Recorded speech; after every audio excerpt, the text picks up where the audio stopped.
All right, hello everyone. I'm just going to take a second, make a short video here just to talk about different kinds of sounds and waveforms as we start getting into doing different kinds of sound synthesis in our next section. All right, so I'm just going to start by sharing my screen.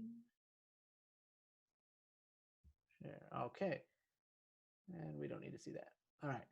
So what you should be able to see on the screen now are four different images, just one on top of each other. It might be a little dark to see, just the way that the school made the file for me.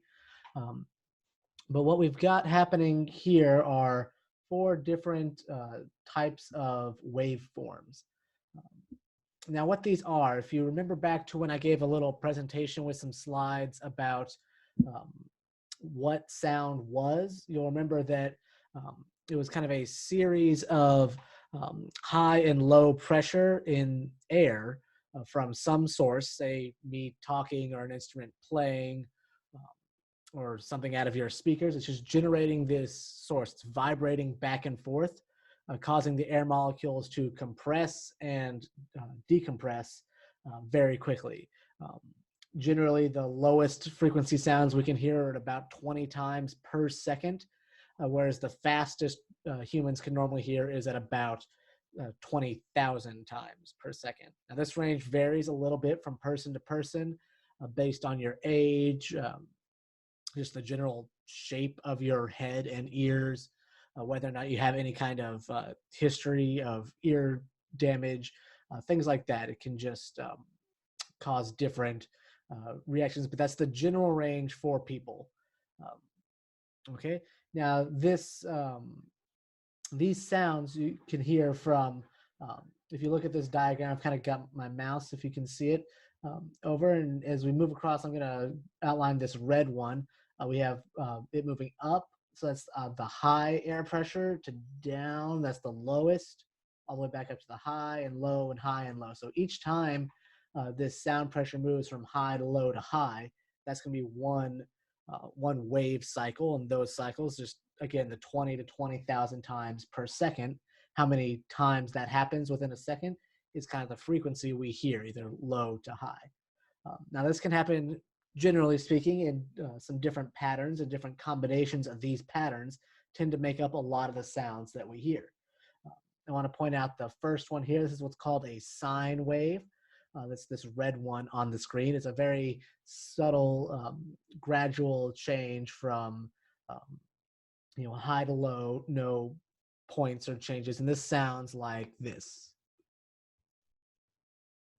This sounds like this. Why can't I hear that?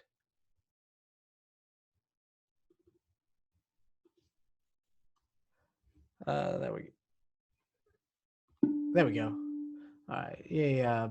Technical difficulties. All right. We're all working now. So sine waves sound like this. All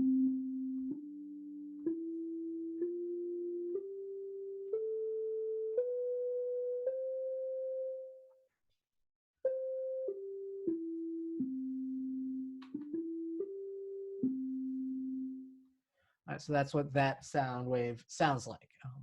One way to think of it is that sound is just the pure sound that you hear. There's no what we call overtones in the sound. It's just the very basic, purest level of the sound.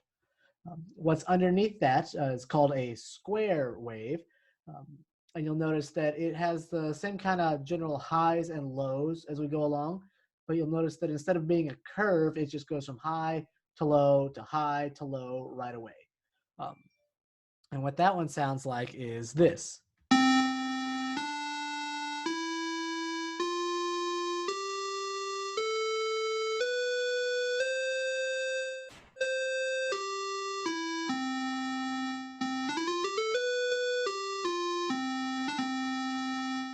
All right, so you can hear that's a little brighter, a little more metallic almost sounding. Um, and that's just got some more of those overtones and partials compared to that sine wave. You'll notice the next one we see is the triangle wave.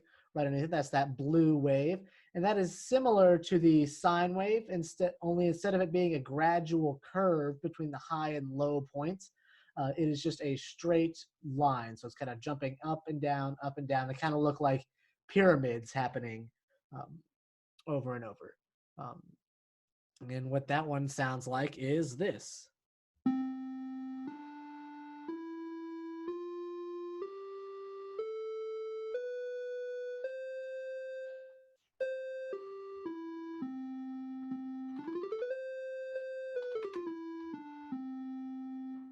So it's still a little brighter with some of those overtones, and I'll get into what the overtones are in a little while. Um, than the sine wave, but not quite as bright as the square wave because it still has that gradual movement between the highs and the lows.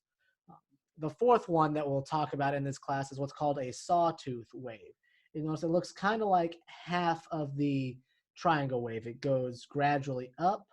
If we follow the purple line, and then jumps back down to the low pressure, gradually up, back down to the low. And as I trigger that, this sounds like.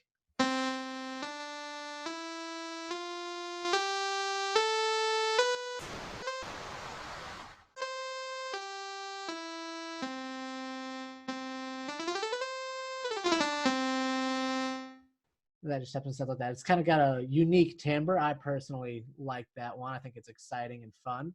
But anyways, those are the four main sound waves that we will be utilizing in this class. Our next section will be dealing with the tone dot oscillator object, wherein we will go in and define these specific kinds of waves and then be able to give them certain parameters so they sound like what we want them to, be able to add different effects and filters to them, and actually combine multiple sounds in order to get the effects that we are looking for and create custom sounds. All right, so that's just the basic introduction to the four different kinds of sound waves. Again, there's sine, square, triangle, and sawtooth. And those exist there. We'll be able to identify them all as we keep going. I just